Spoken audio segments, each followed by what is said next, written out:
so much for joining this 2.3 introduction webinar. Today with me I have Naveen, our Chief Product Officer, here as well on video. We're going to turn our videos off soon, but just wanted to do a quick intro and a quick hello before we get started and dive into the meat. So my name is Heather Gadno. I'm our VP of Marketing here at Gemini Data. I'll be your host today. Thank you so much for joining. We're really looking forward to discussing all of the exciting new features and functionality of Gemini Enterprise Manager 2.3 with you. And if you have any questions, feel free to just type them into the chat windows. I'll be filtering them as they come in. Or we can keep this casual and you can ask as we go. The process of the webinar, Naveen's going to go through and review a few quick slides around the features and functionality of 2.3. Mainly the 3 key new features that you'll be enjoying with the platform. And then from there, he'll do a demo. So with that, I'm going to hand it over to Naveen. Hi, everyone. Thanks again for joining us. Let me just get our audio right here. Great. If you can't hear me properly, if you need to adjust audio levels, please let us know. But we're going to go ahead and proceed.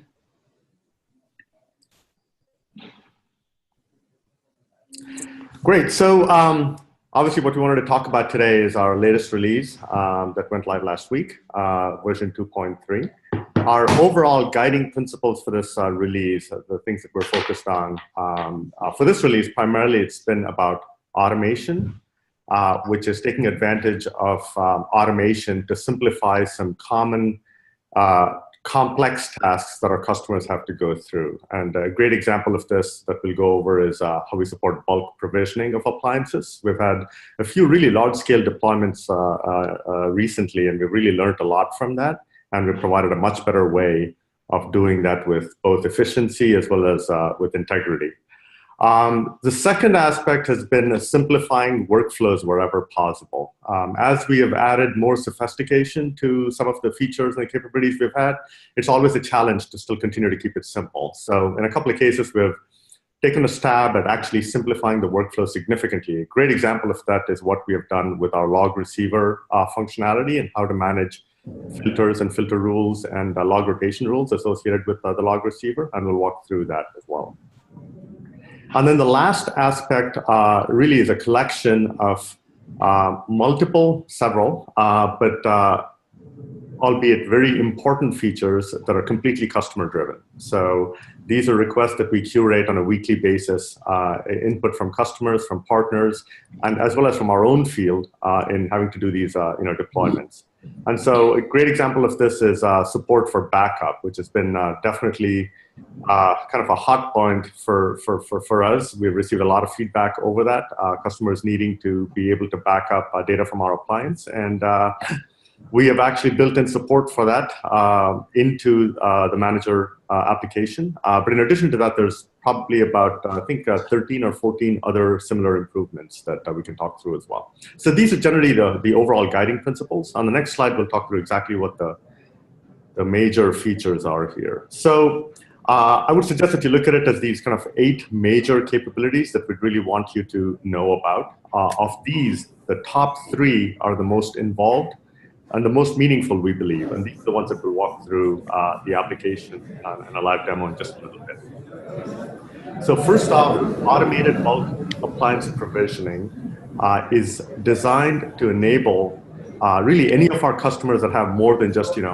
or 3 appliances to be able to simplify the process of getting onboarded, getting these appliances deployed. All that requires is that as the appliances arrive, rack them, stack them, connect them, hook them up to the network. As long as they're powered up and network discoverable, all you have to do is start the manager on any one of the appliances, on essentially the cluster master, and use auto discovery from that point onwards to essentially configure the remaining appliances. That includes everything from network configuration, naming, network identity, LDAP configuration, as well as updating software versions and things like that. Right? So we really made that a one-step process. Second aspect is automated Splunk cluster configuration. This has also been a pretty big customer requirement or customer feedback item as well. We've always supported, or at least for quite a while, supported the notion of role-based server optimization based on different Splunk server roles. We have now also support, with 2.3, we also support the ability to deploy clusters, both indexer clusters and search clusters. And we'll have more details on the next slide on this. Third, I referred to this earlier, more powerful log receiver, which are much more graphical way of configuring the log receiver and filtering, splitting, parsing rules for the log receiver. So these are kind of the top three. Some of the smaller animals, if you will, include the Gemini Appliance Catalog. This is a way for us to use data about your Gemini appliance environment. That is, the assets that are configured, the appliances, how they're networked, the configuration information about them, and bring all of that information together into our own investigator platform so that you can get a visual representation of the entire environment that you can explore and query and search and so forth. We won't be doing a demo of that today, but we should have a video of that very shortly on our website as well, so look for that. External backup support, we use rsync, and that's actually built into the appliance, the rsync configuration capabilities. So that should really allow us to externalize data from within the appliance so that you can execute your own backup agent from outside the appliance without requiring root access or anything else, which obviously we don't support being an appliance as we are. Numerous number of other advanced diagnostics and control enhancements, including support for additional CLI commands like pstack and strace. These are all detailed in the release notes in much more exhaustive detail if you're interested. We're also announcing Splunk version 7.0 compatibility officially with this release. And then the last aspect is AWS Marketplace availability, which is basically the availability of our software appliance directly on the AWS Marketplace, which is actually technically it's not available just yet. It's in the process, and we're waiting for final confirmation from AWS, and so that should be coming up shortly. So that's kind of the brief list. Let's walk through the first three here in a little bit more detail and talk about exactly what this means. So first of all, bulk provisioning allows the initial configuration, or really later expansion also, of multiple appliances. So in other words, doing it in bulk of a broader Gemini cluster, all initiated from one node. So this can be used at the time of initial deployment, initial setup, or you can also execute this function from within Manager by accessing the bulk provision option under cluster. It works seamlessly whether the appliances that you're referring to are the appliances that you're utilizing are actual Gemini hardware appliances or software virtual appliances, or for that matter, AWS appliances as well. So it works the same way. It's all just based on either auto discovery or based on known IPs. And it only requires, like I said earlier, that the appliance be powered up and network accessible, and it walks through in a wizard format screens for network configurations, Splunk and Gemini software updates, automatic naming, as well as LDAP authentication and LDAP server configuration as well. So the key benefits here for you are simply, foremost, saving time, saving significant amounts of time. We recently had to do a couple of deployments with hundreds of nodes, and doing it prior to this release, as simple as our process generally is, still takes a matter of hours in order to do that. So with this process, you go through the wizard once, and then after that, essentially let it go. It's multi-threaded, so the configuration at that point takes minutes. But more important than time, or I would say equally important,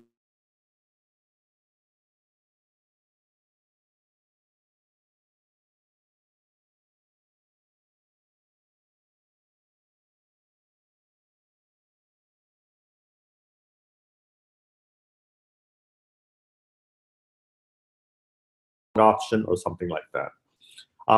By the way, I think we lost audio. You're good. Okay, great. I think we must have lost audio for the past 10 seconds or so, so I'm going to repeat that point. I was saying in addition to time, the other important aspect here is integrity and consistency in the configuration. That is, ensuring that the configuration that you want to have deployed is accurately and reliably deployed across all these appliances without having to rely on someone having to keep from fat fingering an IP address or selecting the wrong option on the 13th or 14th appliance in a row. So trust me, that can actually get to be pretty painful after a while. So, and like we said earlier, this is really relevant, not just for large-scale deployments, although we've done deployments with hundreds of appliances using this, but it's really relevant for any more than a small handful of nodes. So we'll move on to the next item, Splunk cluster configuration. So some of you that have been using Gemini Manager so far know that we have had Gemini server optimization, Splunk server optimization as part of the Gemini Manager feature stack, which is being able to configure a server specific to either configuration params for indexer, search head, cluster manager, and so forth. We actually have taken that a step further by actually providing an entirely new interface for managing server roles and managing creating and managing clusters. Okay, so what this lets you do now is assign server roles to individual Gemini nodes and then create Splunk clusters, either search head clusters or indexer clusters, specifying all the usual configuration parameters that you would expect. So site information, replication factors, search factors, and so forth. And again, similar to bulk provisioning, click a button, and then Gemini then at that point goes through and configures the entire cluster. Okay, and this can be done both initially for initial cluster configuration as well as for reassigning servers or nodes instances between different clusters. Okay, the benefits here are again saves time, eliminates a lot of effort, and also ensures integrity and consistency and reduces the opportunity for errors through manual steps needing to be taken. So, and this really is relevant to any deployment beyond just a standalone Splunk instance. So if you're doing a Splunk cluster of any sort, this would be the way to do it. So that's the second large animal major feature, if you will. So third, log receiver rules configuration. We've had our syslog ng based log receiver capability for a couple of releases now. I believe it was actually released in 2.1. With 2.3, we've enhanced it further, really taking into account a lot of customer feedback to support more sophistication around the rules for supporting parsing, splitting of logs and filtering of logs, and allowing kind of more flexibility in how to deal with multiple different rule sets for setting up the log receiver. And as part of this, we have also changed the interface completely and moved to a little bit more of a graphical interface to represent exactly what your data sources are, what your log sources are, filter rules, as well as destinations that they ultimately go to. So I'll show you what that looks like in just a second. So again, benefits are similar. It's all about simplicity, providing more sophistication and more powerful features while still making it easy to consume and easy to use. And also, this in particular allows us to scale up significantly where you can have large number of appliances and a large complexity in your log receiver configuration while still being easy to manage.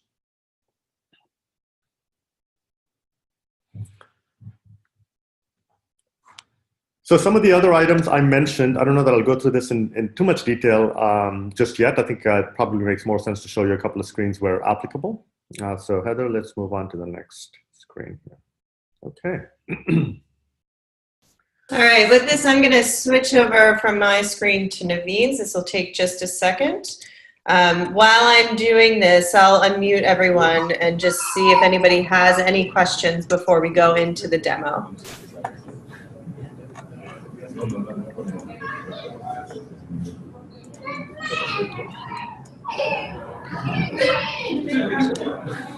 Okay, it doesn't sound like anybody has any questions just yet. So So with that, Naveen, do you want to dive in? So you should be seeing my screen right now. It should, we're within Gemini Manager. And I wanted to talk through the three major features here. And we'll try to show you some of the screens here. We won't necessarily walk through all steps, especially large-scale cluster deployment. Let me see if there's a question here. I wonder if anyone has problems seeing. There's way too much background noise. Oh, interesting.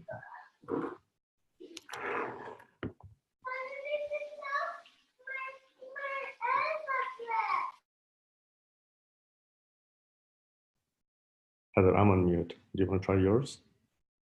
Yeah, I just unmuted you. Is that better with the background noise?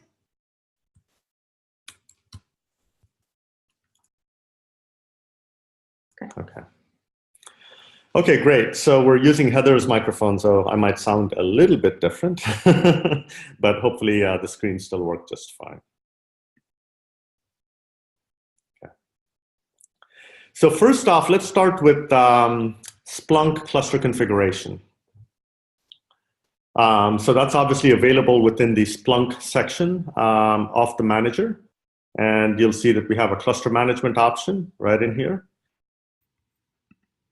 Okay, so full disclosure, the next few minutes are a redo from our webinar since we had some minor technical difficulties. So this screen shows you under cluster management, both the currently existing clusters as well as the Gemini nodes that are available for inclusion or configuration in a cluster.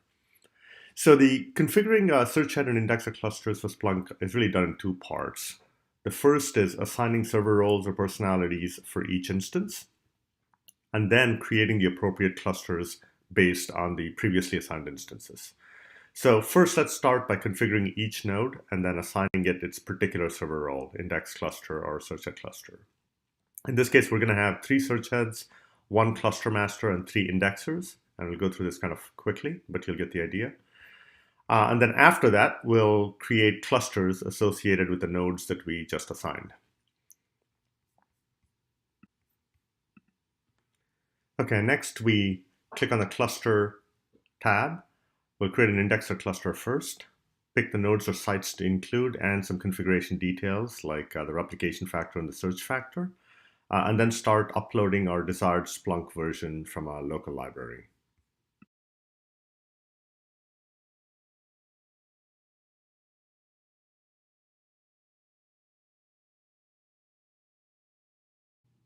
Now that we see the cluster listed, we simply click on it and hit select node to start assigning the 3 individual Gemini nodes to that cluster. And then we hit deploy. It takes a few seconds. And then that cluster should be completely configured. We'll see green icons under status. Now we repeat the same process again for the indexer cluster. This time we don't have to upload Splunk again. We can use the previously uploaded version. So we'll go through this kind of quickly here. The last step, as always, is to assign the individual nodes to the cluster and start the deployment.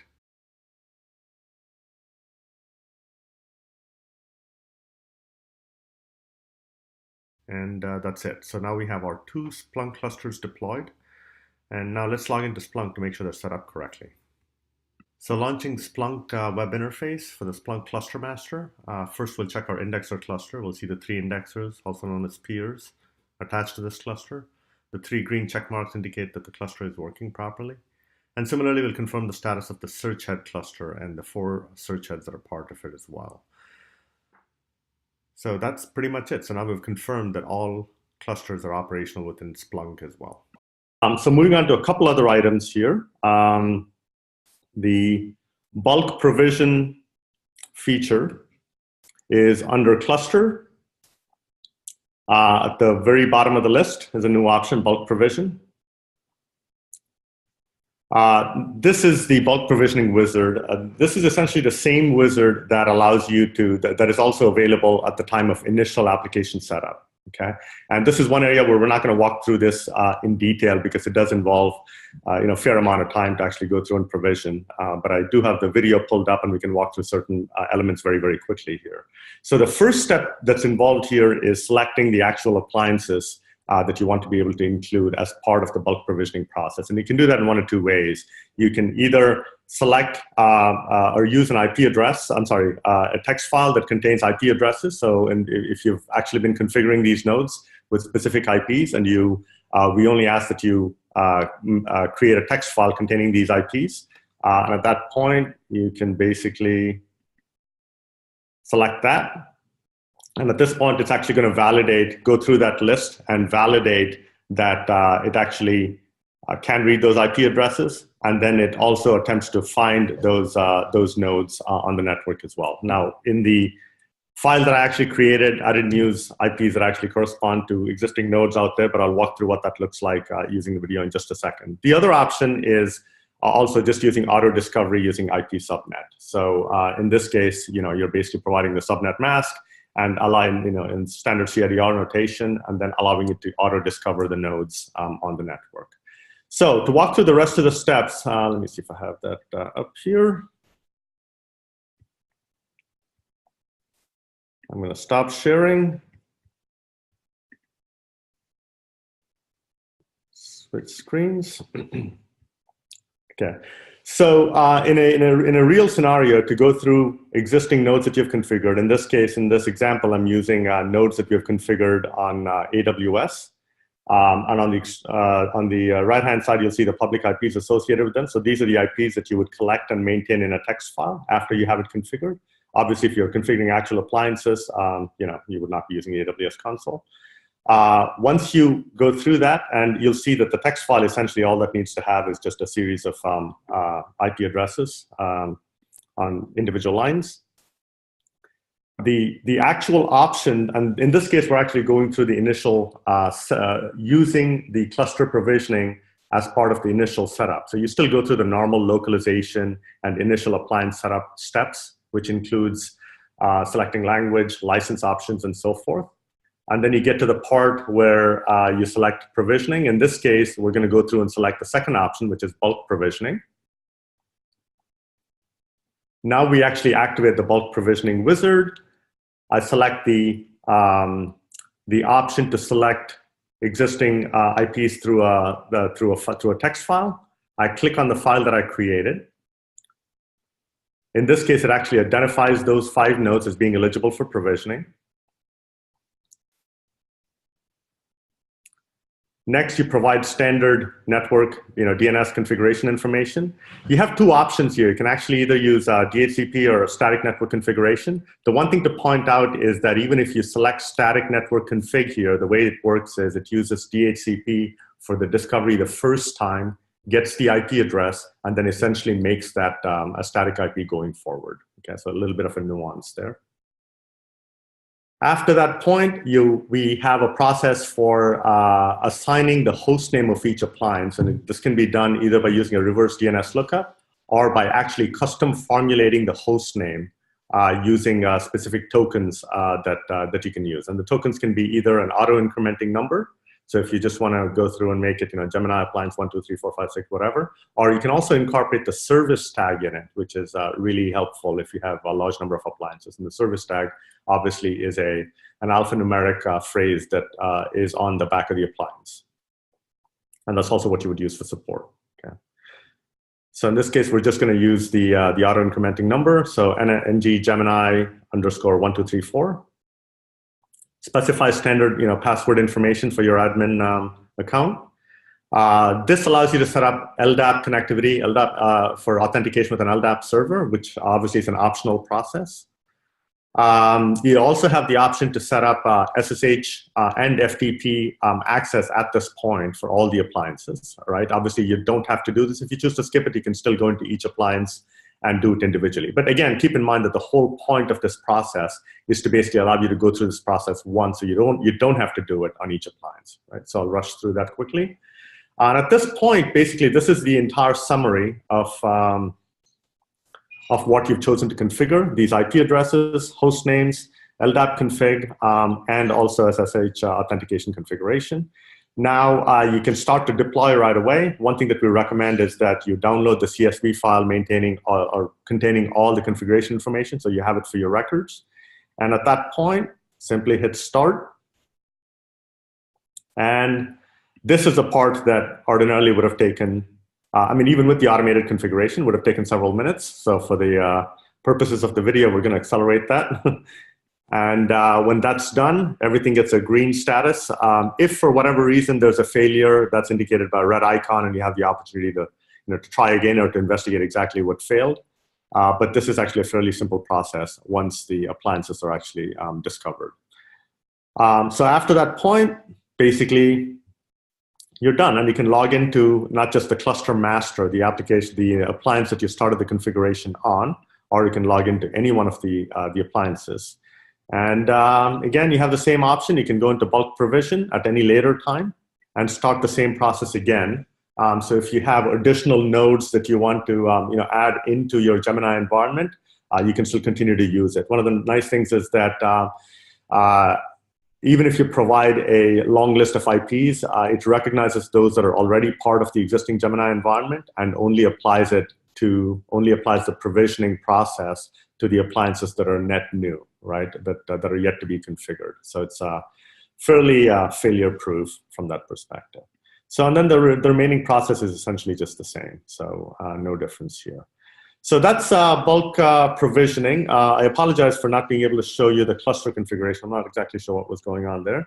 Let me jump back for just a second and show you where some of the other capabilities are.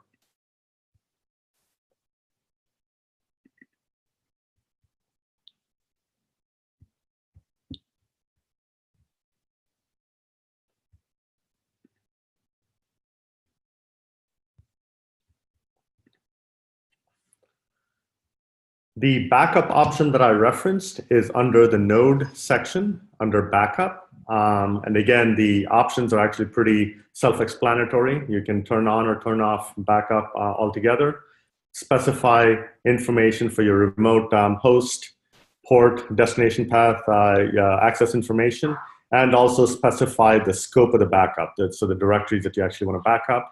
And then also some basic backup policy information, such as whether it's a full backup or essentially an additive backup, keeping a single copy up to date, and then also a schedule for performing the backup. So this part is necessarily simple because we realize most of our customers have other backup agents that they're running elsewhere. So this is simply about a way for us to externalize the data within the appliance so that you have so that you can follow your own backup policy outside of the appliance.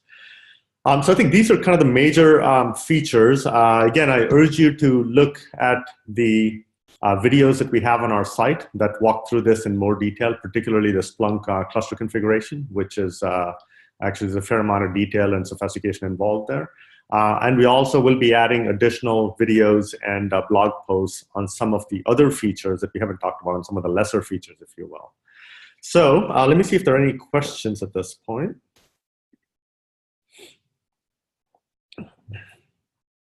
So Frank Lyles asked, I covered backup, but what about restore? We actually do not support restore at this point. So we only support backup. So that's kind of the short answer to your question. We're still investigating, longer term, what our complete approach should be for full kind of backup and restore. At this point, just based on customer feedback that we've had, there are too many kind of diverging approaches that our customers are taking in terms of how they want to manage this. So at this point, the initial focus was purely on at least providing a way to externalize the data. So it's definitely something that we're considering, and we will come back and take a more holistic approach to this. This is just the first, the most important step. Any other questions? Okay, so I'm actually going to unmute everyone. So if you have background noise, please stay muted. All right.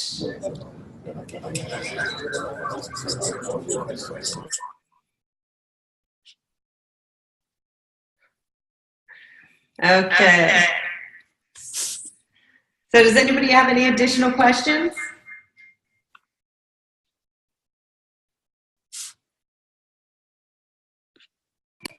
And Cooper, we can't hear your dog, so you're all good. But thanks for letting us know.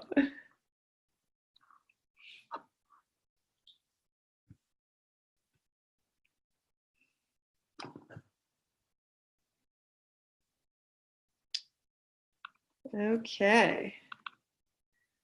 So it seems like there are no additional questions. At least I'm not seeing any in the chat, or nobody's bringing any up.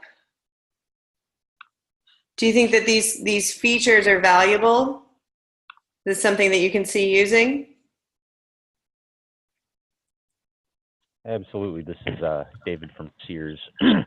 I'm going to be probably deploying tomorrow morning, and this bulk deployment will be most useful. Great. Anybody else have any thoughts or feedback? Yeah, this is David from Jack Entertainment. We've already upgraded, so we're just working through the challenges. Do you want to talk a little bit about the upgrade process? Maybe helpful for others on the call. Yeah, I was going to ask a little bit more about that. I actually had help from support, so I let them do the initial box, and then it was just a matter of, just like any other update you would apply, just let it do its thing.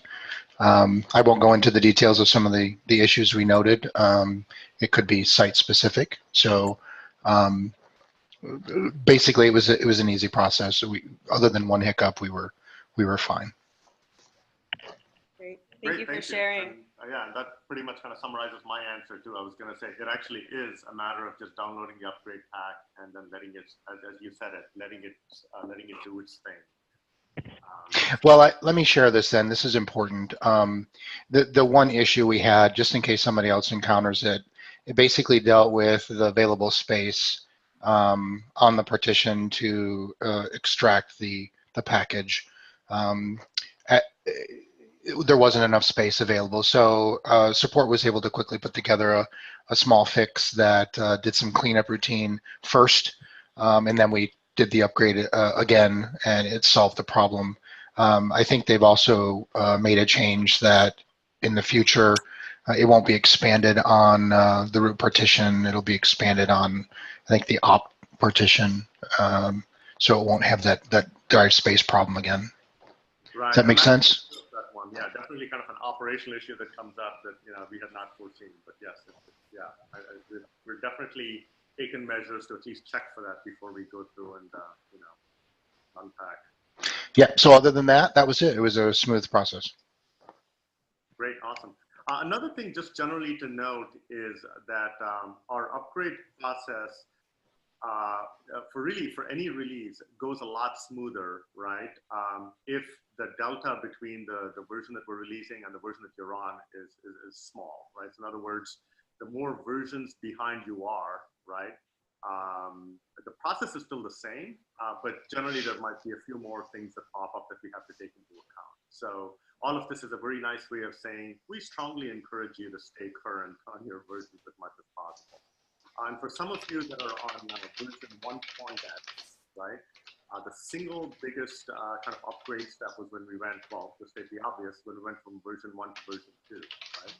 And so for those customers that are 1.1 and 1.4, we provide the upgrade pack, but we definitely would love to hear from you and talk with our support team so we can actually support you during that upgrade process. But that is actually a fairly significant change. Similarly, when we go from 2.x to 3.x will also be a pretty significant change. But in all cases, the upgrade pack is still fairly straightforward, simple script to execute. Going forward, we're also consolidating the upgrade packs so that you don't have to worry about which version you're on. You essentially always run the same upgrade application. That makes it even better. And if we still have a second, I wanted to show one other screen, if you don't mind flipping back.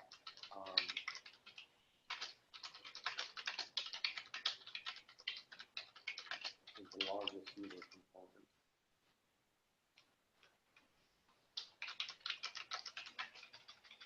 So I mentioned the log receiver capability having been improved. So let me quickly show you what that looks like here. There we go. So go ahead and create a new rule here. I'm going to create a simple rule here for blue code prod dev logs, right? And blue code data. Just select standard default here. Just to show you what that looks like. So let me actually cancel out of this process and show you what this looks like. So basically, we have kind of a different paradigm for managing log receiver rules, right? So you've got some standard settings here, but then when you go into rules, each rule basically shows up kind of in its own canvas. You can define the source. So I'll define the source here as blue code, standard UDP, standard port, and then at that point, I can basically add a filter to that. And in this case, what I'm going to do is using blue code data, kind of separate the stream out kind of references to prod production systems, separate from a non-production system. And I can basically do the filtering based on regular expression for the message, or matching the exact text of the message, or using a net mask for separation. I'm going to use standard net mask here.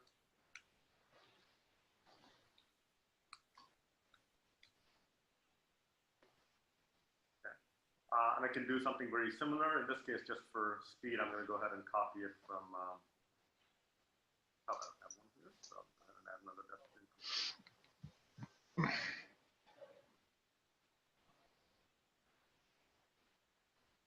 Okay, this is dev system only. Set it up very similarly, except maybe just with an IP address. Great. Now you can see how we're basically streaming or getting data from blue code logs, directing it through two different filters for production systems only, and then dev systems only, and then directing that to different destinations appropriately. So in here, there's a lot more capability that we have in terms of you can actually incorporate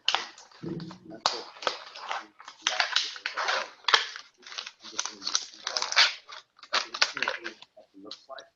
We'll go ahead and do the same thing for dev system, for dev logs as well. And so basically that's one rule here, right? And at that point I can go through and create a similar rule.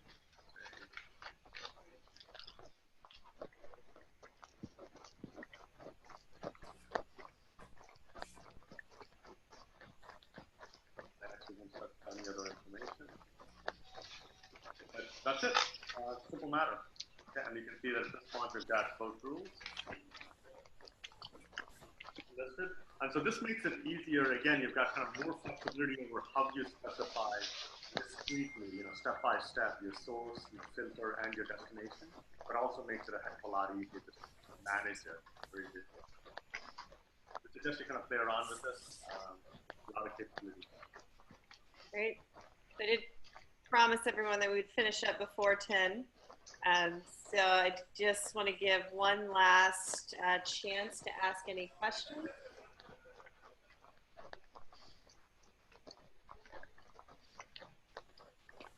Okay. If there aren't any, I'll just leave you with this final visual here.